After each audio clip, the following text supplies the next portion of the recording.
선한 능력에 든든히 쌓여서 큰 보호 받고 위로받으며 이 시간 우리 함께 지내면서 새로운 내일 맞으려 하네. 주 선한 능력 보호받으면서 무슨 일 닥쳐도 담대하네. 주께서 밤낮으로 함께하니 큰 확신 속에 새날 맞으리. 지난 일이 우리를 괴롭히며 무거운 짐이 우릴 누르네. 오 주여 우리 상한 영혼들을 당신 손으로 치유하소서. 주 선한 능력 보호받으면서 무슨 일 닥쳐도 담대하네. 주께서 밤낮으로 함께하니 큰 확신 속에 새날 맞으리.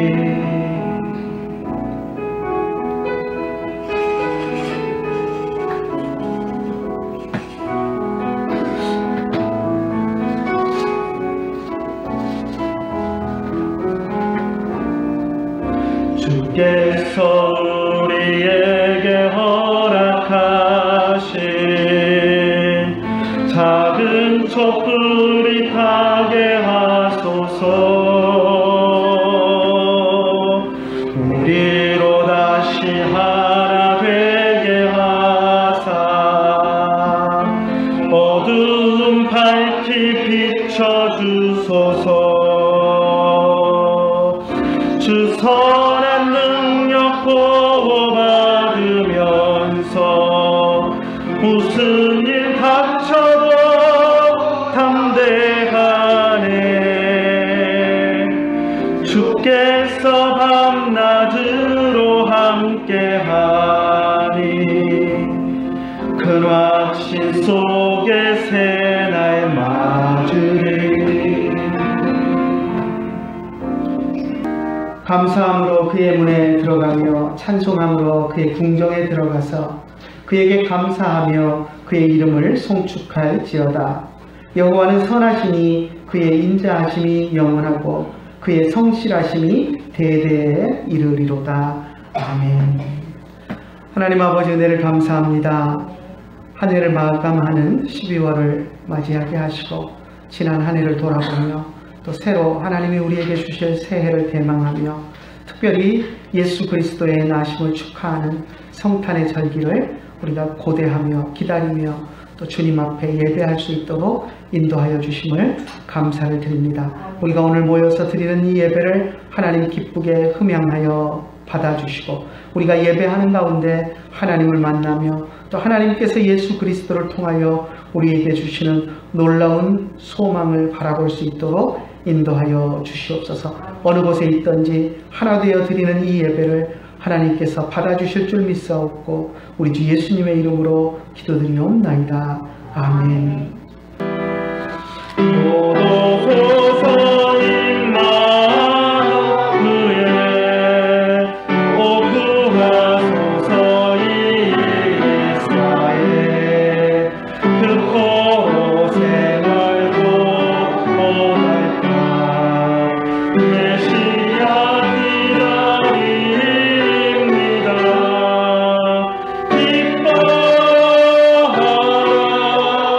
이스라엘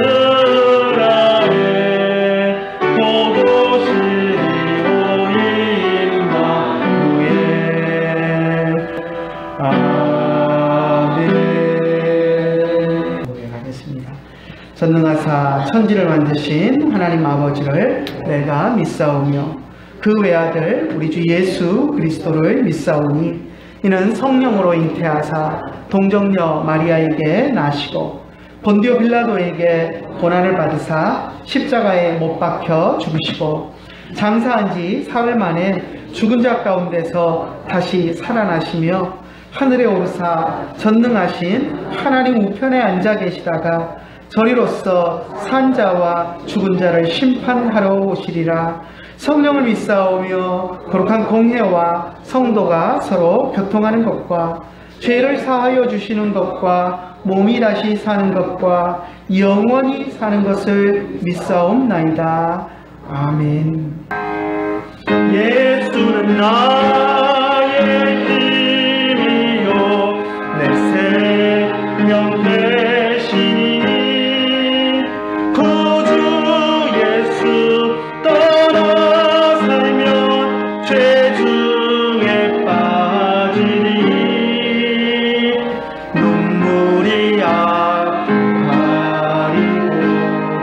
내 맘에 근심 쌓일 때 위로하고 힘주시니 주 예수.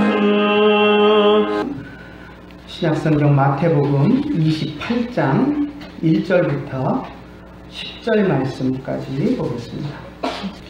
안식일이 다 지나고 안식 후 첫날이 되려는 새벽에 막달라 마리아와 다른 마리아가 무덤을 보려고 갔더니 큰 지진이 나며 주의 천사가 하늘로부터 내려와 돌을 굴려내고 그 위에 앉았는데 그 형상이 번개 같고 그 옷은 눈같이 희건을 지키는 자들이 그를 무서워하며 떨며 죽은 사람과 같이 되었더라. 천사가 여자들에게 말하여 이르되 너희는 무서워하지 말라. 십자가에 못 박히신 예수를 너희가 찾는 줄 내가 아노라. 그가 여기 계시지 않고 그가 말씀하셨던 대로 살아나셨느니라. 와서 그가 누우셨던 곳을 보라. 또 빨리 가서 그의 제자들에게 이르되 그가 죽은 자 가운데서 살아나셨고 너희보다 먼저 갈릴리로 가시나니 거기서 너희가 배우리라 하라. 보라 내가 너희에게 일렀느니라 하거늘 그 여자들이 무서움과 큰 기쁨으로 빨리 무덤을 떠나 제자들에게 알리려고 다름질할세.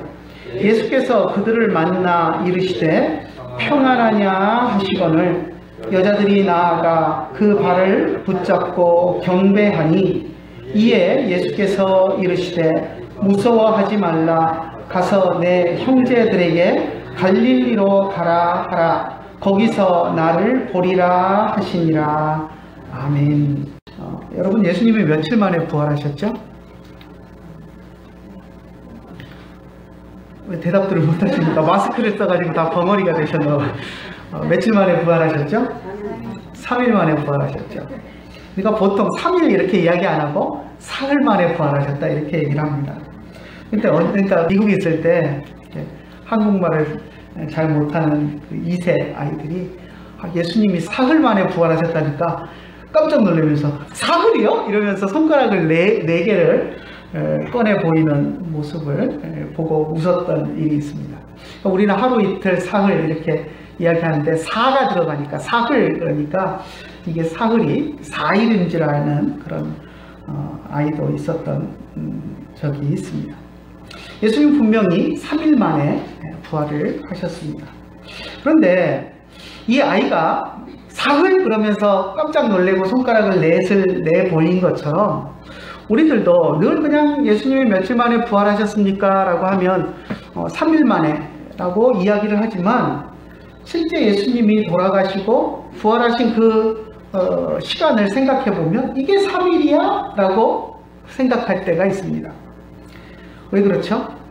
예수님이 금요일 오후 3시쯤 돌아가셨는데 돌아가시고 나서 그 다음 안식일 지나고 그 다음날 새벽에 부활을 하셨기 때문에 사실 우리는 3일 만에 부활하셨다 그러면 하루가 24시간이니까 48시간, 72시간 만에 예수님이 부활하셨을 것이다. 이런 기대를 가지고 있습니다. 만 3일을 생각을 합니다. 그런데 예수님이 부활하신 그 시간을 생각해 보면 사실 만 이틀도 채 되지 않습니다. 금요일 오후 3시경에 돌아가셨고요. 그리고 돌아가신 그 첫째 날은 3시간 지나면서 이제 유대인 달력으로 3시간쯤 지나면서 해가 지면서 예수님 돌아가신 첫째 날은 그냥 3시간 만에 끝나버렸습니다. 그리고 이틀째가 되었죠. 이틀째 해가 지면서 안식일이 되어서 온전히 24시간 하루를 안식일을 예수님이 무덤 안에서 보내셨습니다. 그리고 나서 안식일이 지나고 이제 저녁에 새로운 날이 이제 주일이 시작이 되었는데요. 그리고 그 밤을 지내고 나서 새벽에 예수님이 부활을 하셨습니다. 오늘 우리가 읽은 1절에 보니까 한번 같이 읽어볼까요? 안식일이 다 지나고 안식 후 첫날이 되려는 새벽에 막달라 마리아와 다른 마리아가 무덤을 보려고 갔더니, 안식일이 다 지나고 안식일이 금요일 저녁부터 토요일 해질 때까지, 그러니까 금요일 해질 때부터 토요일 해질 때까지 안식일이 24시간이 완전히 지나고, 그리고 안식 후 첫날, 여기서 이제 안식 후 첫날이 되려는 새벽에, 그러니까 아침이 밝아야 첫날이 될 것처럼 우리는 그렇게 기대를 하는데, 여기서 첫날이라고 하는 날은 우리가 생각하는 새로운 날을 이야기하는 게 아니라 낮을 이야기하는 겁니다. 낮. 해가 밝아서 낮이 되려고 하는, 안식 후에 첫 낮이, 해가 밝아서 밝은 날이 돌아오려고 하는 그 새벽에 이러한 말인데요. 그래서 안식일 지나고, 그리고 안식일이 끝나고 이제 밤부터 시작해서 12시간 밤이 지나고 새벽이 되려는 동이 트는 그 미명에 예수님이 부활을 하셨습니다. 그러니까 3시간, 24시간, 12시간 하면 몇 시간입니까? 39시간인가요? 39시간 만에 예수님이 부활을 하셨습니다. 만으로 하면 이틀도 채 되지 않는 시간인데, 그 짧은 시간이지만 예수님께서는 이 시간 동안에 우리를 위해서 죽음의 권세 아래 계시다가 죽음의 권세를 이기고 부활하셨습니다. 예수님이 부활하신 이 부활의 사건은 우리 기독교 역사 속에서 가장 놀라운 순간이고, 가장 중요한 순간이고, 가장 위대한 최대의 사건입니다. 우리가 성탄절을 앞두고 있지만 사실 어떻게 보면 성탄절보다도 더 큰 사건이 아닐까 하는 그런 생각을 해봅니다. 물론 뭐 성탄절이 더 크냐 부활절이 더 크냐 우리가 그걸 저울질을 할 수는 없겠지만, 아무튼 그만큼 부활절은 우리에게 중요한 날입니다. 부활절을 중요한 날로 기념하여 지킨 것은 우리 초대교회부터 변함없는 교회의 그런 전통입니다. 그런데 의외로 우리 기독교는 해마다 맞는 그런 부활절을 그만큼 특별하게 맞이하지 않습니다. 나쁜 의미로 왜 부활절을 특별하게 맞이하지 않아, 그런 의미가 아니라 정말 그렇게 중요한 날이라면 세상 같으면 퍼레이드도 하고 막 난리를 치고 떠들썩하게 해야 될 겁니다. 아마 로마 카톨릭에서는 유럽의 큰 도시들은 아마 그렇게 하는 곳도 있을 겁니다. 그런데 우리 기독교는 그렇게 부활절에 대해서 호들갑을 떨 정도로 큰 행사를 하거나 그렇게 하지 않습니다. 왜 그럴까요? 우리에게 있어서 부활절이 그만큼 중요한 날인데, 부활절을 지키면서도 또 1년에 한 번 있는 그 부활절에 그렇게 환호를 하거나 격정적으로 우리가 부활절을 맞이하지 않습니다. 왜 그럴까요? 그것은 사실 우리가 매 주일 드리는 이 예배가 예수님의 부활을 기념하여 드리는 예배이기 때문입니다. 매 주일 우리는 예수님의 부활을 기념하고 있기 때문에 1년에 한 번 돌아오는 그 부활절에 그렇게 호들갑을 떨면서 요란을 피울 필요가 없다는 것입니다. 물론 그 날을 좀 더 우리가 부활에 대해서 특별하게 생각하며 예배를 드리기는 하지만, 그렇다고 다른 주일 날 드리던 예배보다 더 특별하게 그렇게 부활절을 지내지는 않습니다. 초대교회 때 예수님의 제자들이 예수님이 부활하신 주일에 모여서 예배를 드리기 시작했습니다. 그 이전까지는, 예수님이 부활하시기 이전까지는 유대인의 회당 중심이었고, 또 예수님도 유대 사회 속에서 생활하셨기 때문에 늘 회당 예배에 참석하셨고, 유대인들의 안식일에 예배를 드리는 그런 전통들이 있었습니다. 예수님도 그것을 지키셨고요. 그런데 예수님이 부활하신 그 순간부터 예수님의 제자들은 안식일이 아니라 안식 후 첫날, 예수님이 부활하신 날에 모여서 예배를 드리기 시작했습니다.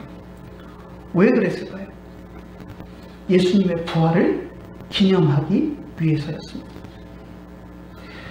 예수님의 부활을 기념을 하면서도 또 그렇다고 이들이 유대인의 안식일을 완전히 또 무시하지도 않았습니다. 유대인들 가운데, 유대 그리스도인들 가운데는 또 유대인들의 안식일을 지키지만, 그런 가운데서도 안식 후 첫날, 예수님이 부활하신 그 날에 대해서 특별한 마음을 가지고 안식 후 첫날 예배하는 그런 전통을 만들어 왔던 것입니다. 주님이 부활하신 날을 그래서 우리는 주일, 주님의 날이라고 부릅니다. 주님이 부활하신 날이다 라고 부릅니다. 많은 사람들이 착각하고 있는 것이 예수님 부활 이후부터 안식일이 주일로 바뀌었다, 이렇게 생각을 합니다. 그렇지 않습니다.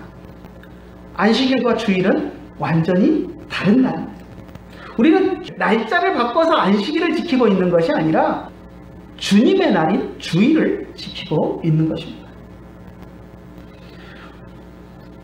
주님이 우리에게 부활을 통하여서 우리 영혼에 참 안식을 주셨기 때문에 구약의 안식일은 폐지되고 우리에게 이제 새로운 안식을, 영원한 안식을 주셨다라는 의미에서 주일이 안식일을 승계한다라고 볼 수는 있겠지만, 주일은 엄연히 구약의 안식일과는 완전히 다른 날입니다.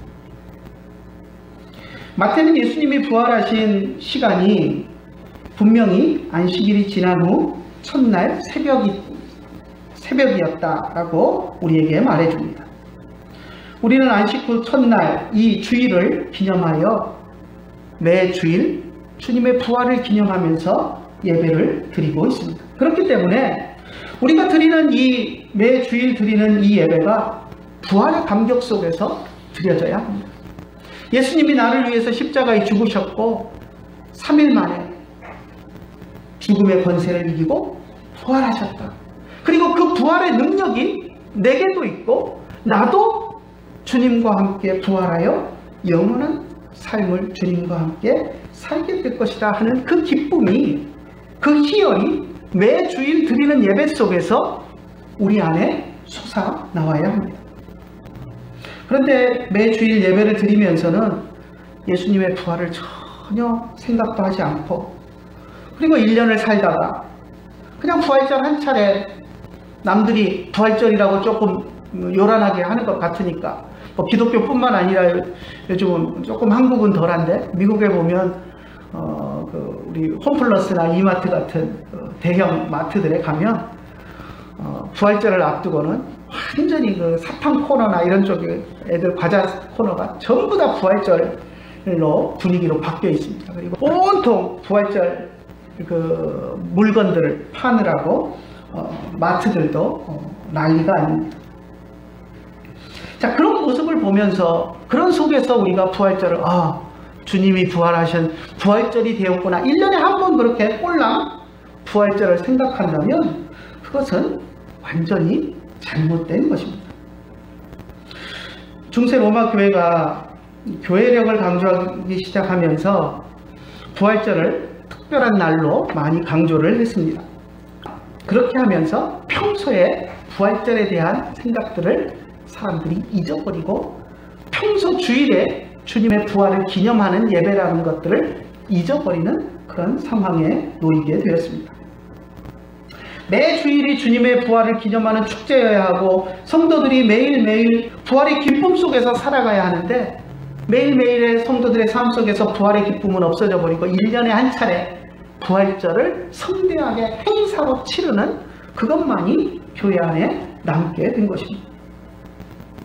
그래서 종교개혁자들이 종교개혁을 하면서 매 주일의 예배가 주님 앞에서 주님의 부활을 기리는 그런 날이 되어야 한다라는 것들을 강조했습니다. 그래서 로마 교회처럼 그렇게 종교개혁자들은 부활절을 요란하게 치르지 않았습니다. 그렇다고 해서 종교개혁자들이 부활절이 잘못된 절기다, 없애야 된다 그렇게 이야기한 것은 결코 아닙니다. 부활절을 중요하게 여겼습니다. 하지만 로마 교회처럼 그렇게 그날 하루를 행사들을 치르면서 요란을 떨지는 않았다는 것입니다. 종교개혁 전의 그런 상황들을 보면 로마 교회는 부활절을 너무 중요한 날로 강조한 나머지 부활절 전 40일을 사순절이라고 특별하게 이름을 지었습니다. 그리고 그 기간을 특별하게 금욕을 하면서 경건하게 지내야 한다라고 강조했고 금식을 하라고 강요를 했고 그 금식을 40일 동안 금식을 못한다면 하루에 한 끼라도 금식을 하던가 아니면 최소한 그 40일의 기간 동안은 고기를 먹지 말아야 한다 하면서 말도 안 되는 그런 제도들을 만들어 가지고 성도들에게 강요를 하고 그것을 지키지 않으면 잘못된 신앙인으로 정죄를 하고 하는 그런 모습들이 있었습니다. 그래서 종교개혁자들이 그렇게 형식적으로 지키는 사순절은 의미가 없다라고 해서 사실상 폐지를 했습니다.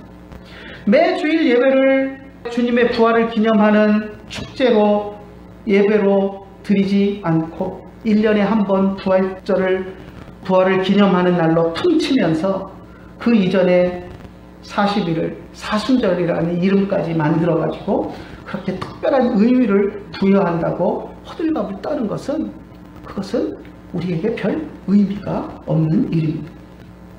근데 최근에 보면 우리 한국 교회 안에 마치 중세 로마 교회처럼 부활절 앞에 사순절이라는 이름들이 자꾸 등장하는 그런 모습들을 봅니다. 그런데 사실 우리가 그들을 잘못되었다라고 이야기해야 되는데 사실 그렇게 하지 못합니다. 왜일까요? 우리들도 똑같거든요. 우리들도 평소 주일날 주님의 부활을 감격적으로 맞이하면서 매 주일 예배를 부활의 기쁨 속에서 예배를 드리지 않거든요. 그런데 우리는 부활절도 맹숭맹숭 지나가거든요.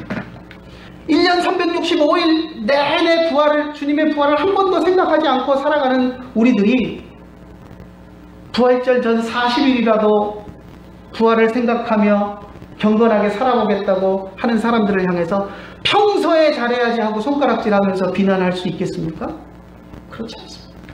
평소에 잘해야, 잘하는 사람이어야 그렇게 그들의 잘못된 것을 지적할 수 있는데 우리들도 똑같이 평소 주일 예배 때 부활의 기쁨과 감격이 없으면서 부활절 시즌에 특별하게 부활절을 지키고 사순절을 지키는 사람들을 향해서 우리가 손가락질 한다는 것은 오히려 더 부끄러운 일이 되어버리고 마는 것입니다.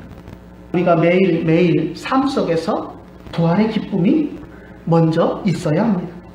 매주일 우리가 드리는 예배 속에서 우리가 주님의 부활을 묵상하며 부활의 기쁨을 누리는 예배 생활을 우리가 해야 합니다. 매주일 예배를 부활을 기념하는 축제로 예배하는 삶을 살고 있어야 합니다. 생일 같은 것도 그렇지 않습니까? 요즘은 시스템이 좋아져 가지고 그 카톡이나 페이스북이나 이런 SNS를 하면 친구로 연결된 사람들 생일을 다 알려줍니다. 전혀 그 사람 생일이 뭔지 관심도 없이 살다가 어느 날 아침에 보니까 카톡에서 오늘은 카톡 친구 누구의 생일입니다 하고 알려주면 사람들이 카톡으로 생일 축하한다고 문자를 보냅니다.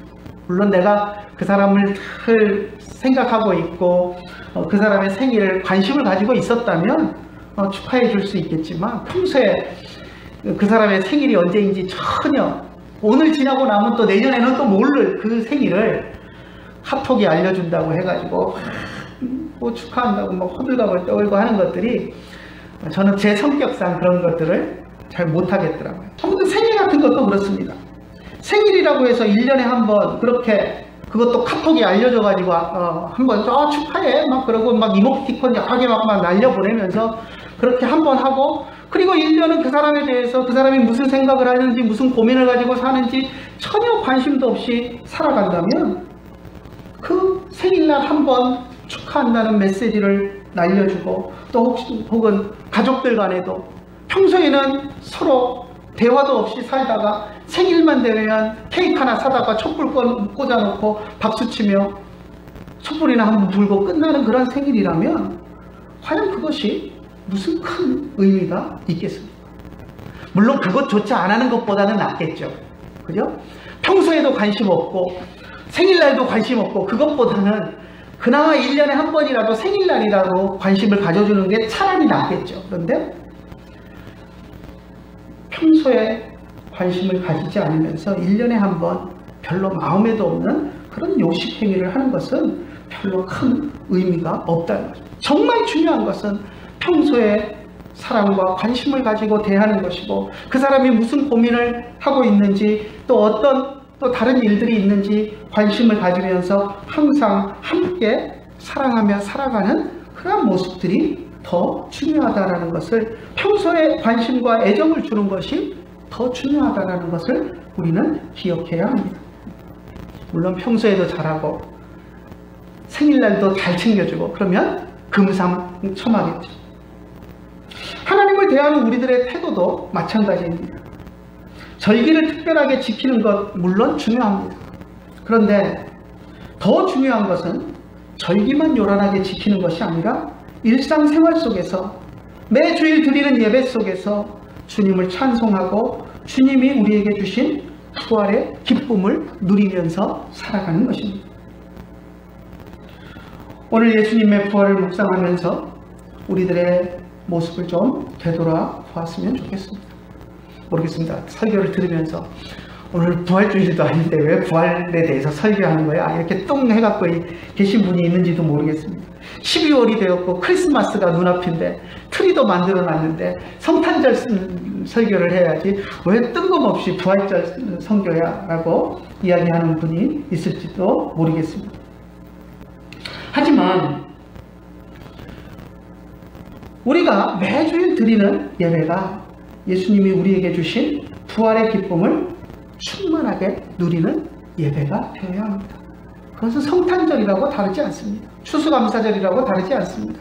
추수감사절에도 성탄절에도 우리는 주님이 우리에게 주신 부활의 그 기쁨을 누리며 그 기쁨 속에서 예배하고 살아가야 합니다. 성탄절도 마찬가지입니다. 예수님이 우리를 위해서 인간이 되어 이 땅에 오셨다는 것을 잊고 살다가 1년에 한 번 성탄절 트리 장식하고 불의 돕기나 하고, 그것이 결코 성탄절을 기념하는 것이 아니라는 것입니다. 1년 내내 우리의 삶 속에서 주님이 인간이 되어 나를 구원하기 위해 오셨구나 하는 것을 생각하며 묵상하며 그것에 감사하며 살아가는 것이 성탄절을 제대로 기념하는 그리스도인의 모습입니다. 그렇다고 연말에 성탄 기분 내지 말라는 건 아닙니다. 성탄절 무렵에 연말에 불우이웃 돕기 의미 없다 그 말이 아닙니다. 물론 해야죠. 중요합니다. 그런데 더 중요한 것은 평소의 삶 속에서 주님이 나를 위해 하나님이신 그분이 인간이 되어 이 땅에 오셨어 라는 것을 평소에 묵상하며 감사하는 그런 삶을 사는 것이 우리에게 더 중요하다는 것입니다. 금요일 오후에 예수님께서는 십자가에 위에서 운명하셨습니다. 그리고 우리가 지난주에 살펴본 대로 아리마대 사람 요셉과 니고데모가 예수님을 아리마대 사람 요셉의 무덤에 장례를 치루어서 장사를 지냈습니다.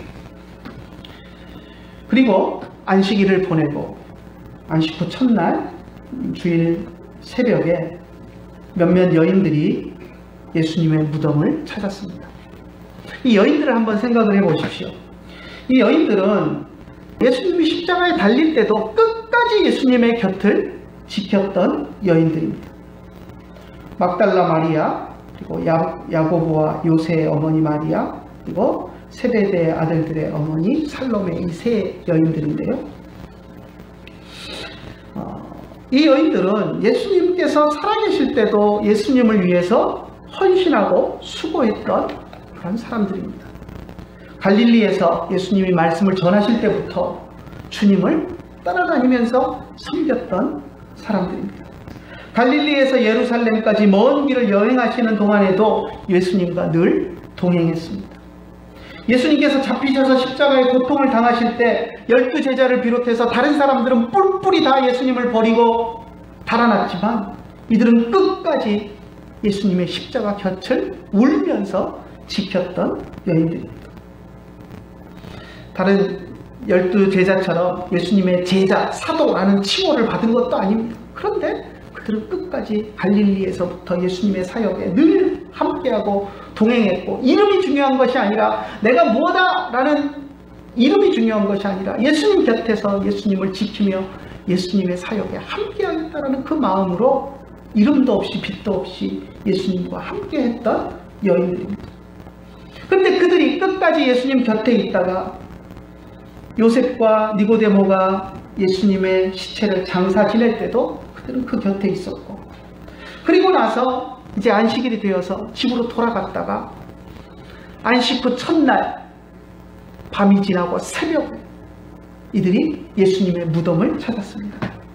한번 생각해 보십시오. 이들이 예수님의 장례를 치러놓고 이제 집에 돌아가서 안식일을 지내고, 그리고 안식일 그 다음날 이제 유대인의 달력으로 밤이, 새로운 날 밤이 시작돼서 12시간 밤을 보내는 그 동안에 이제 새벽이 되어서 예수님 무덤에 왔는데, 그 전까지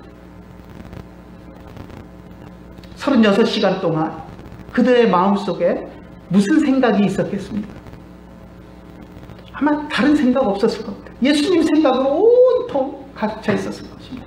안식일 하루를 지내는 동안에도 예수님의 장례에 대해서 또 생각하고, 예수님의 무덤에 가서 어제 장례를 급하게 치르느라고 제대로 처리하지 못한 게 있는데 향품을 좀 더 준비해 가지고 가가지고 예수님 무덤에 가서 어떻게든 한 걸음이라도 빨리, 한 시간이라도 빨리 가서 예수님의 장례를 마무리해야 할 텐데 하는 그 생각밖에 없었을 것입니다. 그러니까 안식일 날은 움직이지 못하고, 안식일이 지나고 새날이 되었는데 밤이 되어서 움직이지 못하고, 밤이 끝나는 그 새벽에, 새벽 미명에, 동이 트기도 전에 자신들이 움직일 수 있는 제일 빠른 시간에 예수님의 무덤을 향해서 달려갔던 것을 우리가 기억해야 합니다. 그들은 예수님이 부활하신 그날만 자다 깨가지고 예수님한테 한번 가볼까? 이렇게 생각한 것이 아닙니다. 예수님의 죽으심부터 예수님의 부활하시는 그 순간까지 한순간도 예수님에 대한 마음을 버리지 않고 늘 예수님을 마음속에 품고 있었던 것을 우리가 알 수 있습니다. 그래서 안식일이 지나고 주일 새벽에 그들이 움직일 수 있는 제일 빠른 시간에 그들은 예수님을 찾아갔고, 그곳에서 그들은 예수님의 부활을 목격할 수 있었습니다. 그들이 무덤에 이르렀을 때 무덤 입구를 막고 있던 돌이 굴려져서 무덤이 열린 채로 있었습니다. 2절부터 4절까지 한번 볼까요? 큰 지진이 나며 주의 천사가 하늘로부터 내려와 돌을 굴려내고 그 위에 앉았는데, 그 형상이 번개 같고 그 옷은 눈같이 희거늘 지키던 자들이 그를 무서워하며 떨며 죽은 사람과 같이 되었더라.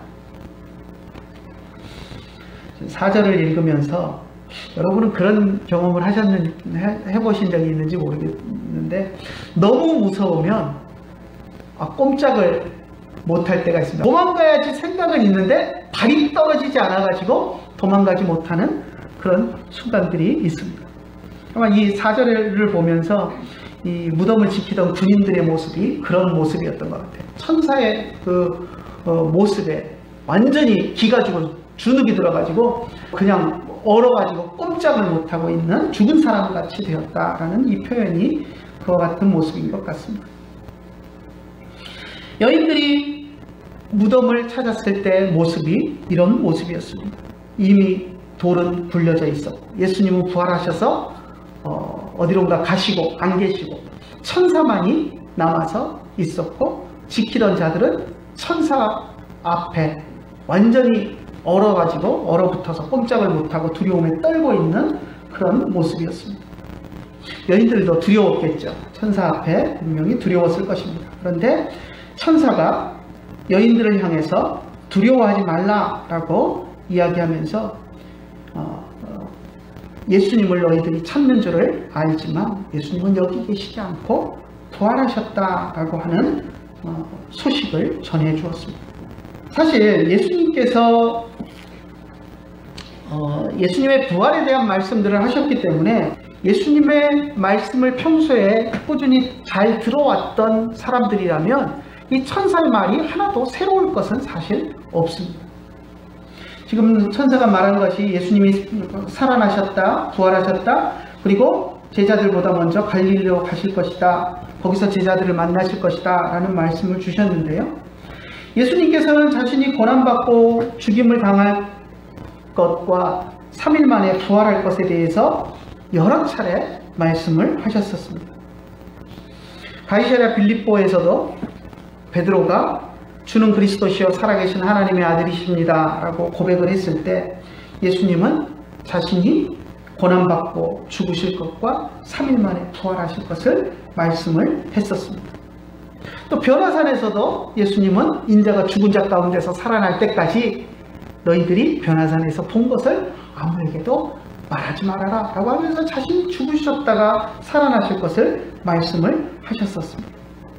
또 예루살렘으로 올라가시면서도 우리가 예루살렘으로 올라가느니 인자가 대제사장들과 서기관들에게 넘겨져 그들이 죽이기로 결의하고 이방인들에게 넘겨줄 것이고 채찍질하여 십자가에 못 박히게 할 것이나 3일 만에 살아날 것이다. 예수님이 길을 가시면서 예수님 곁에 있는 모든 사람들이 들을 수 있도록 말씀을 하셨습니다.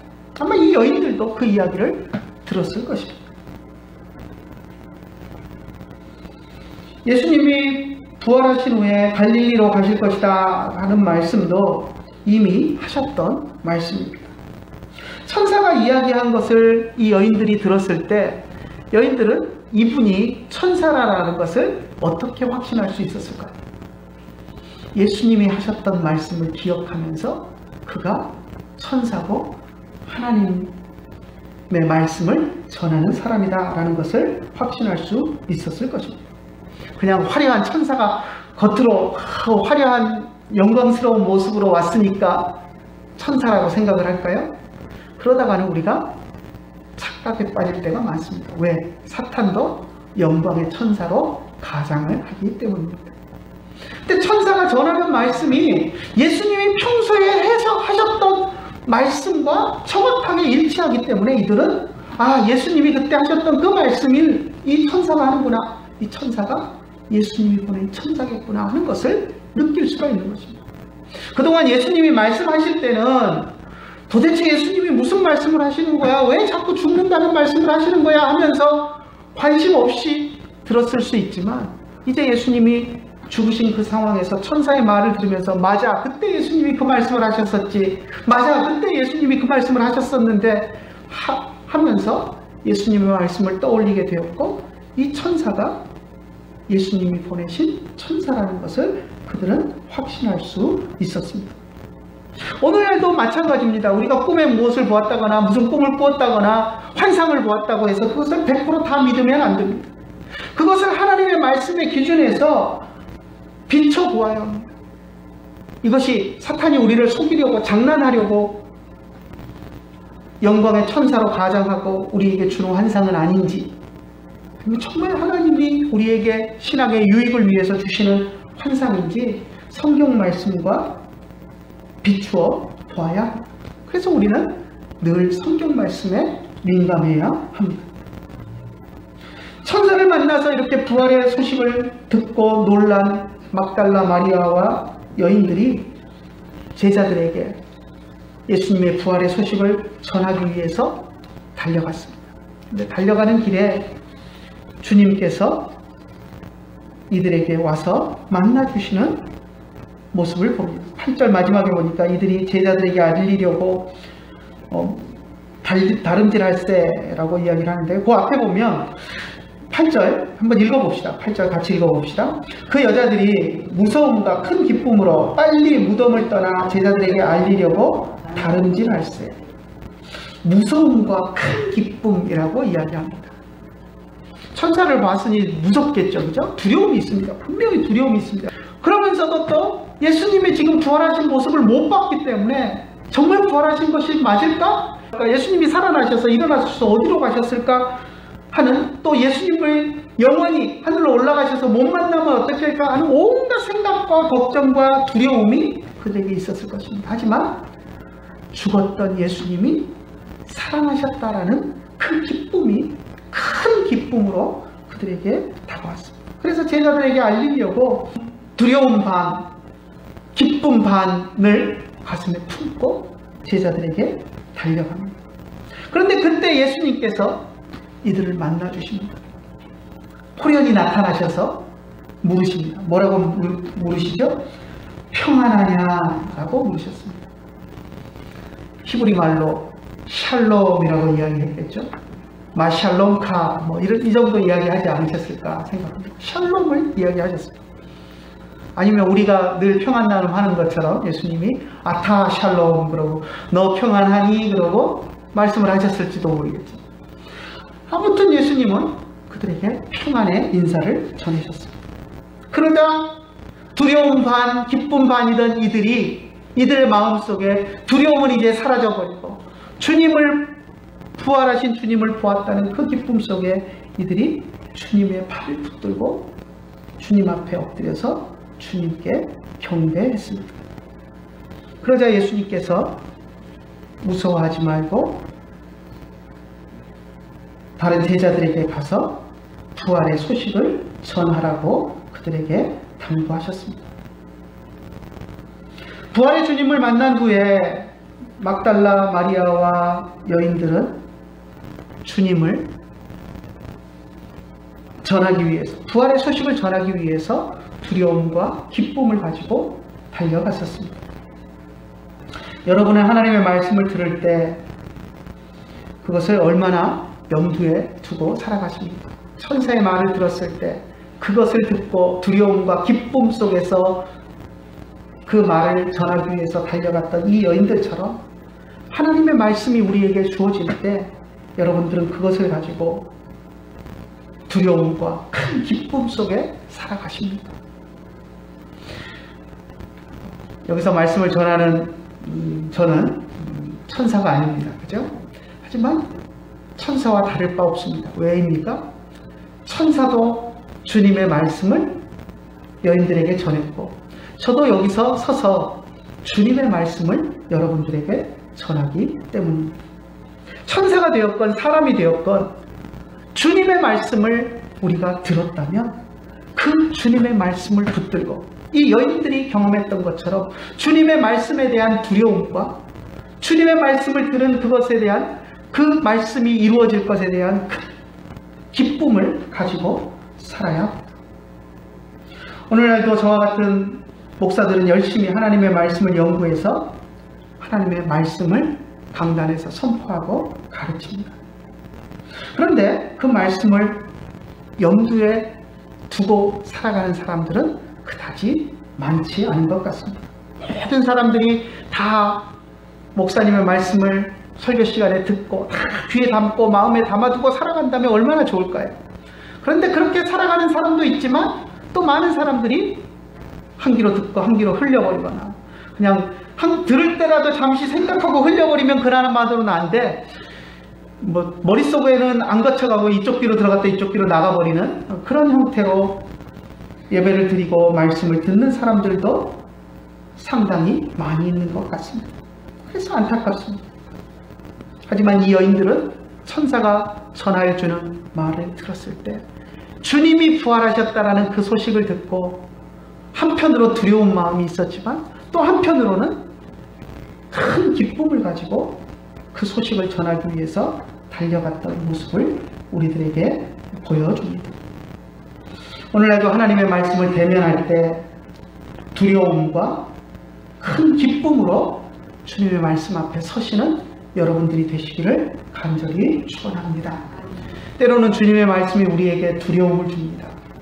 우리가 죄악 가운데 살아가고 있기 때문에 주님의 말씀 앞에 우리는 두려움으로 떨 수밖에 없습니다. 우리의 불완전함과 우리의 연약함 때문에 주님의 말씀을 들을 때 우리는 두려움에 떨 수밖에 없습니다. 하지만 주님의 말씀은 또 우리에게 큰 기쁨을 줍니다. 그래서 강단에서 선포되어지는 말씀을 들을 때마다, 또 집에서 성경책을 놓고 하나님의 말씀을 묵상할 때마다, 그것이 다 이해가 되지 않을지라도 읽으면서 하나님의 성령을 통해서 우리에게 주시는 말씀을 통해서 두려움과 또 큰 기쁨을 가지고 하나님의 말씀을 붙들고 그 말씀대로 살아가려고 노력하는 우리들이 되기를 간절히 소원합니다. 기도하겠습니다. 하나님 아버지, 은혜를 감사합니다. 오늘 예수님의 부활에 관한 마태 증언을 우리가 보면서 예수님의 부활을 묵상했습니다.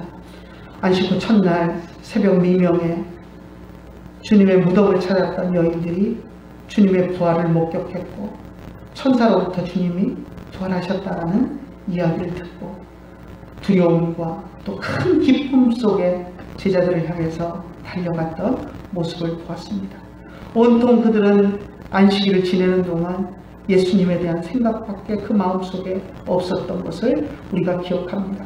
예수님의 사역 초기부터 갈릴리에서부터 3년 동안 예수님을 떠나지 않고 예수님을 늘 곁에서 섬겼던 이 여인들이 예수님의 부활의 첫 목격자가 되고 또 예수님의 부활에 대한 목격을 한 것을 제자들에게 달려가서 전하는 증인으로 살았던 것처럼 하나님, 우리들도 주님 앞에서 주님의 부활을 증거하는 증인으로 살아갈 수 있도록 인도하여 주시옵소서. 그것에 앞서 우리가 주님의 부활에 대한 기쁨과 기대를 가지고 살아가기를 소원합니다.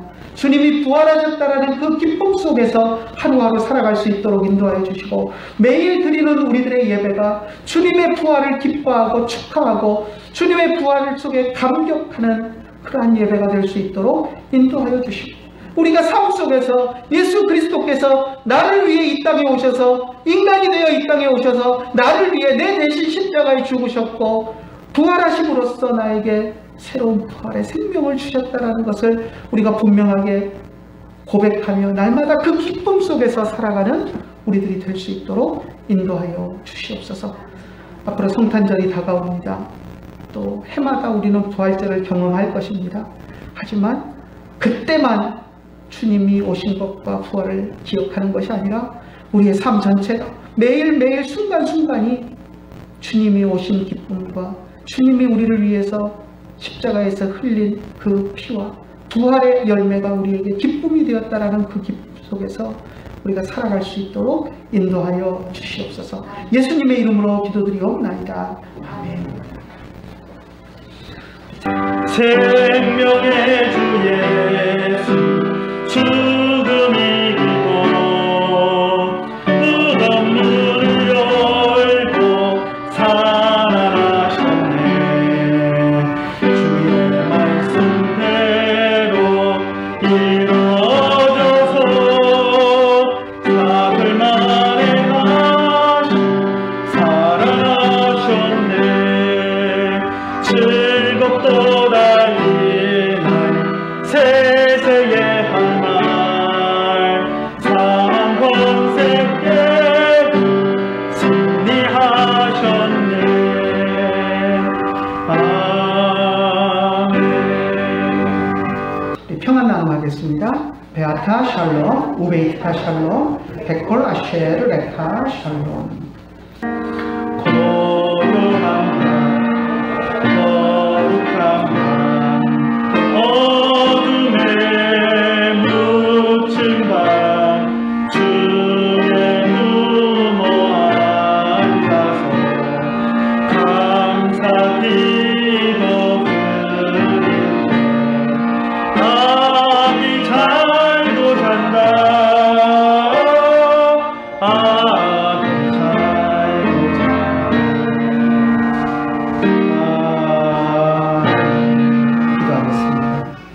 이제는 우리 주 예수 그리스도의 크신 은혜와 하나님 아버지의 극진하신 사랑과 성령님의 감화하시고 감동하시고 우리 가운데 교통하심이 이제 부활의 기쁨을 마음속에 새기며 부활의 기쁨으로 하루하루를 살아가기를 원하는 주의 사랑하는 자녀들 머리 위에 이제로부터 영원토록 함께 계실지어다. 아멘.